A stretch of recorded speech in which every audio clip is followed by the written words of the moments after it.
네, 오늘은 요한복음 5장 말씀입니다.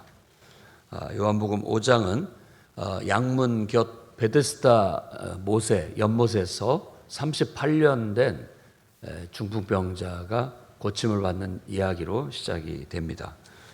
그래서 요한복음 5장 하면 베데스다 연못 떠올리고 38년 된 중풍병자를 떠올리면 그 스토리가 머릿속에 남을 것입니다. 이때는 명절이라고 하는데 어떤 명절인지는 자세히 말하고 있지 않아서 어느 명절인지 잘 모르겠습니다. 그러니까 뭐 유월절, 또 맥추절, 수장절, 초막절이나 수장절일 수도 있습니다. 이제 그때가 유대인들은 이제 7월 달이 새해예요. 그래서 7월 첫날에 나팔을 길게 불어서 새해가 밝았음을 알리고 그 해에 이제 대속죄일이라고 해서 14일 날 속죄제를 드리고 이제 15일부터 수장절이라고 초막절을 이렇게 일주일간 초막을 짓고 지내는 절기가 있습니다. 그런 절기 중에 한때 예수께서 예루살렘에 올라갔는데 앞에서도 보면 예수님이 가족들과 함께 유월절 때 꼭 예루살렘에 올라갔으니까 유월절일 수도 있고 어떤 그런 의미가 명절이 예루살렘 성전을 순례하는, 그래서 한 일주일 정도 지내다 오는 그런 풍습이 있다는 걸 알 수 있죠. 우리로 말하자면 1년 중에 특별 성회, 부흥회나 특별 새벽 기도회나 특별 집회 기간이라고 할 수 있는 거죠. 그럴 때는 만사를 제쳐놓고 다 함께 가서 거기서 예배 드리고 같이 축제하고 은혜 받고 이렇게 돌아오는 것이죠. 그게 1년 중에 구약 성경의 말씀으로 한다면 너희 남자들은 3번은 해야 된다라고 해서 3번 정도 그런 것을 통해서 하나님의 은혜를 기억하고 감사하고 또 재충전되는 그런 시간을 갖게 한 것 같아요. 우리도 그런 것들을 우리 신앙에 잘 적용해서 특별한 기간 동안을 특별한 의미를 두고 이렇게 은혜 받는 시간을 갖는다면 1년을 두고 봤을 때 주기적으로 우리가 영적인 양식을 충만히 받고 은혜를 충만히 받고 은혜를 잃어버리지 않고 계속해서 충만한 은혜를 유지해 나갈 수 있는 것이 될 수 있다고 믿습니다. 이곳은 이제 양문 곁 베데스다 연못이라는 곳인데, 베데스다는 벳 하면은 집이라는 뜻이에요. 이제 베데스다, 에스다 이렇게 했는데 이 에스다라고 우리말로 번역된 이것은 헬라어로 그냥 음역한 그것은 헤세드를 말합니다. 헤세드는 구약 성경의 중요한 용어로서 주님의 자비, 또 은혜 이런 뜻을 갖고 있어요. 그러니까 은혜의 집, 자비의 집 이런 의미를 갖고 있어요. 그 행락, 우리로 말하자면 그런 행락 같은 사람들이 비를 피할 수 있는, 햇빛을 가릴 수 있는 그런 행락이 지어져 있고 거기에 많은 환자들이 와서 누워 있어요. 그 모습을 한번 연상을 해보십시오. 그리고 그 중에 한 사람이 38년 동안 거기에 누워 있었어요. 왜? 그 연못에는 가끔 가다가 이제 물이 이렇게 움직일 때가 있는데 그게 천사가 내려와서 물을 움직인다라고 믿었고, 그 물을 움직이는 그 순간에, 천사가 내려와서 물을 움직이는 그 순간에 제일 먼저 들어가는 사람 딱 한 사람만 병이 낫는다라고 믿었어요. 근데 38년 동안 기다렸는데 한 번도 성공을 못했어요. 그러니까 그 38년 동안 어떤 막연한 어떤 치료의 희망을 가지고 누워있는 그 한 영혼의 심정을 한번 생각해 보십시오. 얼마나 절망적이고 얼마나 정말 그런지. 그러니까 이런 모습들이 이렇게 세상을 봤을 때 세상 사람들이 이런 모습인 것 같다, 이렇게 느껴지는 거예요. 이렇게. 그랬을 때 예수님께서 그 광경을 보고 네가 낫고자 하느냐라고 물었고, 일어나 내 자리를 들고 걸어가라 라고 하니까 38년 동안 정말 불가능한 일을 기대하고 소망하면서 누워있던 이 중풍병자가 갑자기 일어나서 자기 그동안 누워있던 모든 것들을 다 들고 집으로 돌아갈 수 있게 됐다. 이건 놀라운 일 아닙니까? 바로 예수 그리스도는 바로 이렇게 우리의 정말 살아있으나 죽어있는 듯한 우리 영혼들, 살아있으나 죽어 사는 것 같은 우리의 영혼들을 내게 생명을 다시 불어넣어 살리려고 일어나게 만드는, 일어난다라는 단어가 특별한 의미가 있어요. 죽은 자 가운데서 일어난다라는 말도 똑같은 단어를 쓰는 거예요. 살아나신 거예요. 그래서 예수님 메시아로서의 부활과 관련된 세 번째 표적이 바로 이 38년 된 중풍병자를 일으킨 거예요. 주님은 사망에서 생명으로 우리를 옮기는 분이에요. 죽은 자를 살리시는 분이시고, 또 이렇게 정말 죽어있는 인생들을 하나님이 살려내서 정상으로 회복시킬 수 있는 능력이 바로 예수께 있다. 그래서 예수 믿으라는 말은 일어나서 제대로 된 삶을 살아라 라는 말과 같아요. 그저 주저앉아서 세상에 막연한 부귀영화나 바라면서 살고 있는 수많은 영혼들, 그들 영혼이 헛된 것을 바라고 있고 얻을 수 없는 것들, 다 배부르지 못할 것들을 쫓아서 살아가고 있는 듯한 그런 모습이죠.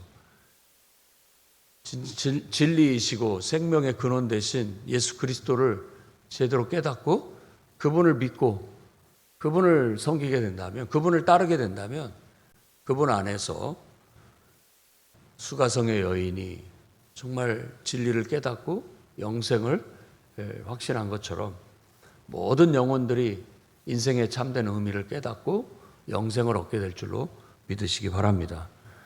그래서 우리도 복음을 전하는 이유는 바로 우리도 예수님처럼 가서 영혼을 이렇게 두어 죽기만을 바라고 있는 막연한 세상의 성공을 바라고 있는 영혼들을 깨워 그들의 영혼을 살려내서 정말 하나님 믿고 제대로 된 삶을 살도록 이끌어주는 것이 우리가 해야 할 역할이다라는 그런 깨달음도 얻게 됩니다. 자, 이렇게 해서 놀라운 기적을 일으키니까 하나님께 영광을 돌리고 찬양하며 마땅한데, 묘하게 트집을 잡는 사람에게는 좋은 것이 보이지 않고 항상 문제거리만 보입니다. 그날이 안식일이었어요. 그러니까 이 안식일 날 들 것을 들고 일어나서 집으로 돌아가는 이 사람이 안식일을 범한 거라고 생각했어요. 너 안식일 날 왜 네 침상을 들고 이렇게 행동하느냐라고 물었고, 너한테 그거 시킨 것이 누구냐라고 물었을 때, 아니 38년 동안 병자로서 누워있는 이 사람이 살아서 일어나서 정상적인 몸으로 고침을 받고 집으로 돌아간다면 놀랍다, 경축하고 축하해주고 이렇게 해야 마땅한 거 아닙니까? 그런데 왜 이 사람들에게는 그런 것은 안 보이고 단지 그냥 안식일을 범하고 있는 죄인으로만 보였을까요? 이게 우리의 인간의 마음이 뭔가에 치우쳐 있거나 뭔가에 혈안이 돼 있거나 뭔가에 매여 있으면 그렇게 보여요. 그렇게 보이게 되고 그렇게 판단하게 되고 그렇게 행동하게 되는 거예요. 그래서 우리는 우리는 이런 취약성을 가지고 있는 연약한 인간이라는 걸 깨닫고 늘 우리가 기도로 수행하고 말씀으로 우리를 살펴 성령의 인도함을 통해서 깨달음을 얻고 바르게 보고 바르게 판단하고 바르게 결정하고 행동할 수 있는 그런 온전함을 추구해 나가야 되겠어요. 이게 평생의 영적 싸움입니다. 잘하던 사람도 한순간에 무너질 수 있고, 또 그동안에 계속 실수하던 사람도 어느 날 깨닫고 올바른 길을 갈 수 있게 되는 거예요. 우리 주님을 제대로 믿고 예수 그리스도의 인도하심을 따르기만 한다면 우리는 정말 우리 눈이 뜨이고 이렇게 정말 건전한 삶을 향해서 올바른 생각과 올바른 판단과 올바른 결정을 하면서 우리 인생을 잘 헤쳐나가게 될 거예요. 그래서 예수님을 영접해라. 예수님을 믿어라. 그분께 네 인생을 맡기고 그분과 상의하면서 네 인생을 살아라 라고 우리가 확신 있게 말하는 거예요.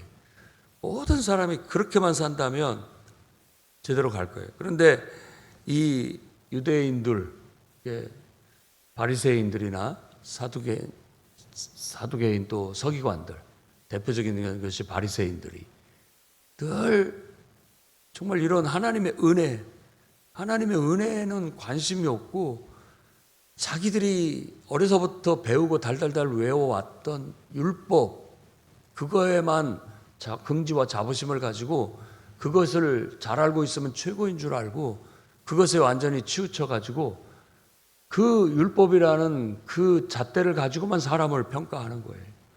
그런 오류에 빠지게 되는 거예요. 우리도 내가 잘하는 거, 내가 타고난 장점, 이런 것이 되려 나의 또 결점이 될 수도 있다는 걸 기억해야 됩니다. 그것 때문에 내가 제대로 보지 못하고 또 제대로 판단하지 못하는 또 다른 병폐가 될 수도 있다는 거.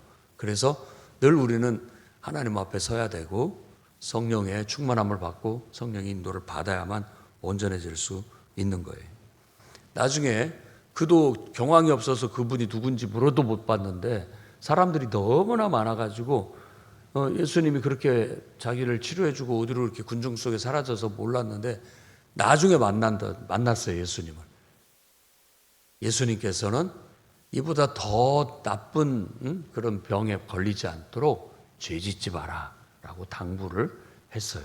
그리고 그 사람이 가가지고 바리새인들, 유대인들, 당국자들한테 그가 바로 예수다 라고 말하자 예수님을 오히려 더욱더 이제 미워하게 되고 더 경계하게 되고 예수를 잡아 죽이려고 했다라고 그렇게 얘기합니다.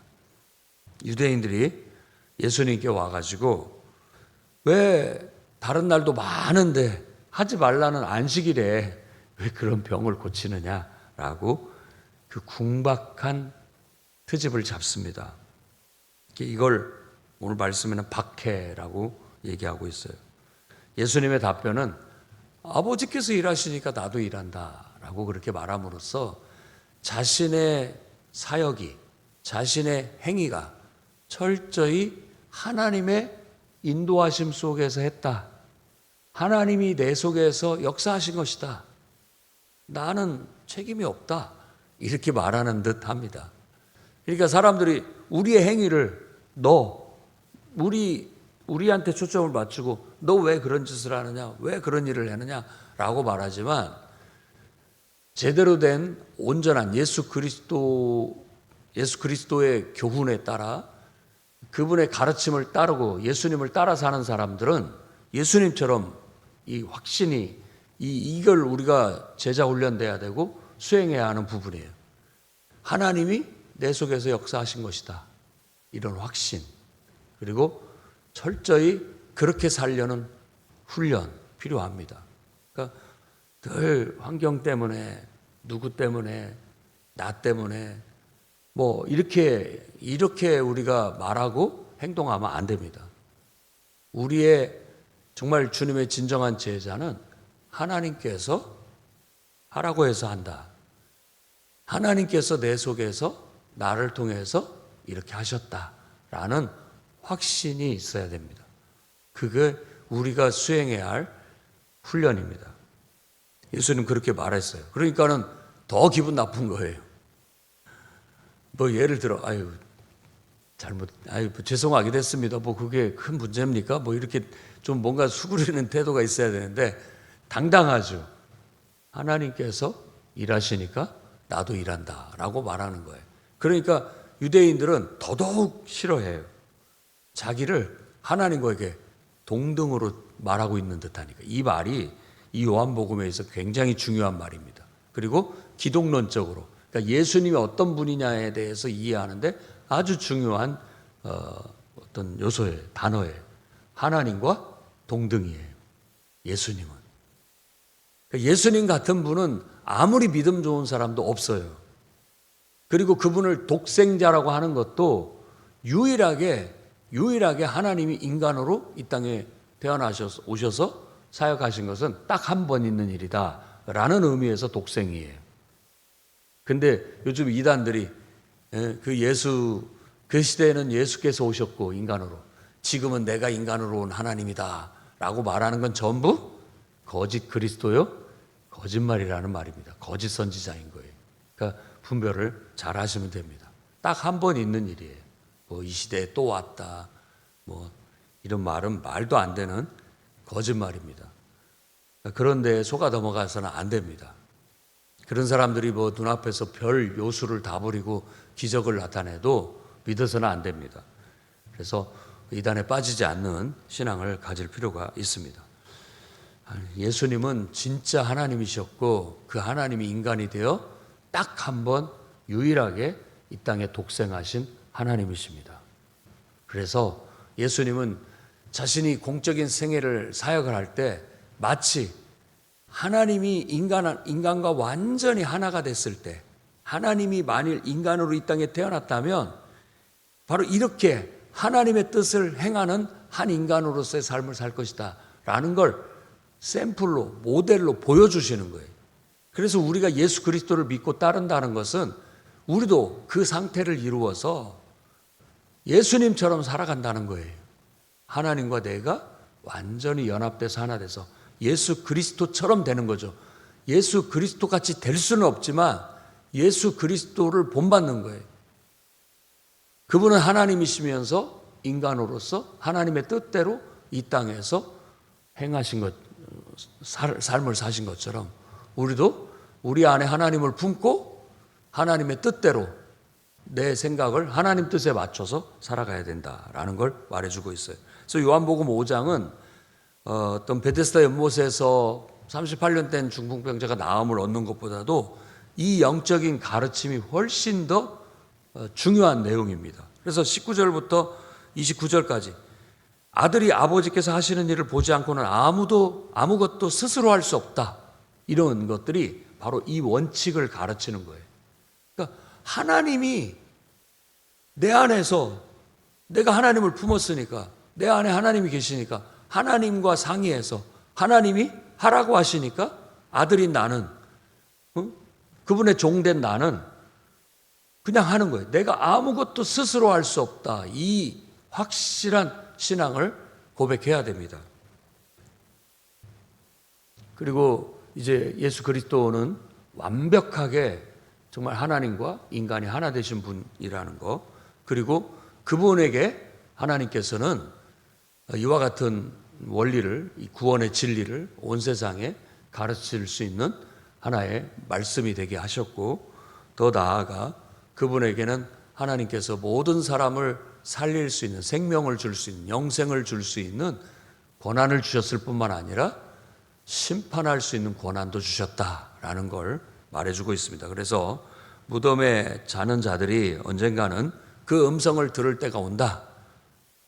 마치 38년 된 중풍병자가 예수님의 음성을 듣고 자리를 털고 일어난 것처럼 모든 죽은 자들이 주님의 음성을 들을 날이 올 텐데, 그날에 일어나라, 무덤에서 나와라, 네 자리를 들고 일어나라 라고 말한 것처럼 그 소리를 듣게 되면 모든 죽은 자들이 다시 살아날 것이라는 거, 그걸 우리가 부활이라고 한다면 어떤 이는 생명의 부활로, 그러니까 의를 행하는 자는 선을 행하는 자는 생명의 부활로, 악을 행하는 자는 심판의 부활로 나올 것이다.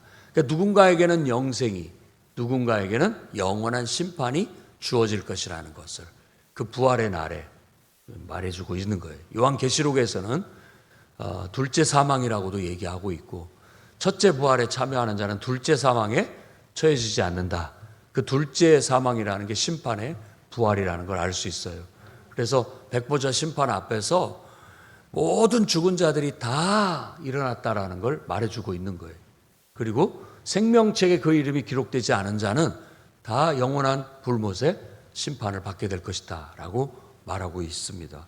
이 말이 그 말과 연결되는 것이죠. 그래서 예수 그리스도의 이 진리의 말씀을 깨닫고 정말 하나님이 보내신 하나님의 아들 예수 그리스도를 믿고 그분을 닮아가고 그분을 따르고 그분처럼 살아가는 자는 영생을 얻었고 심판에 이르지 않을 것이라는 분명한 말씀을 주시고, 예수 믿는 자들은, 예수님의 생명 안에 있는 자들은 사망에서 생명으로 옮겼다라는 그런 놀라운 진리를 우리에게 말해주고 있습니다. 우리가 다른 사람에게 예수 그리스도를 믿으라고 복음을 전할 때 설명해야 할 부분이 바로 이런 내용이에요. 그러니까 잘 기억해 두셨다가 저도 여러분들도 이런 걸 좀 설득력 있게 잘 전달해서 38년 된 중풍병자처럼 누워있는, 잠들어 있는 영혼을 깨워낼 수 있는 저희들이 됐으면 좋겠습니다. 30절 말씀에 다시 내가 아무것도 스스로 할 수 없노라. 내 뜻대로 하는 것이 아니라 나를 보내신 이의 뜻대로 나는 하려 한다. 이게 우리가 실천하고 본받아야 할 태도입니다. 그렇기 때문에 내 모든 말, 내 모든 행동 다 의롭다. 그리고 내가 어떤 것을 판단하고 어떤 것을 결정하고 행동하는 것 다 의롭다라고 말하고 있는 거예요. 그래서 언제든지 우리가 그런 확신을 가지고 행한다면 자책할 것도, 다른 사람이 우리를 비판하고 하는 것도 개념할 것이 없습니다.